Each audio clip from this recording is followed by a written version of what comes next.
ધ્રાંગધ્રાના કોંઢ ગામ પાસે eco car કેનાલમાં ખાબકતા મહિલાનું મોત।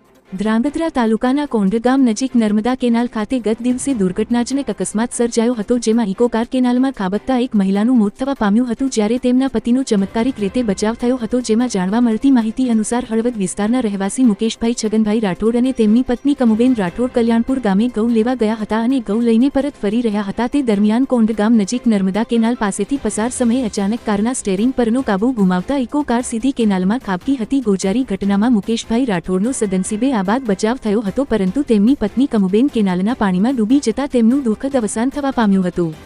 ઘટનાની જાણ થતાં જ ધ્રાંગધ્રા ફાયર બ્રિગેડની ટીમ તાત્કાલિક ઘટનાના સ્થળે પહોંચી હતી અને સ્થાનિક સેવાભાવી લોકોની મદદથી લાંબા સમય સુધી ચાલેલા રેસ્ક્યુ ઓપરેશન બાદ ઇકો કારને બહાર કાઢવામાં આવી હતી, તેમજ મહિલાનો મૃતદેહ પણ બહાર લાવવામાં આવ્યો હતો। આ બનાવને પગલે વિસ્તારમાં શોકનો માહોલ છવાયો હતો, જેથી પોલીસે વધુ તપાસ હાથ ધરી છે અને અકસ્માતના ચોક્કસ કારણો જાણવાના પ્રયત્નો શરૂ કર્યા છે।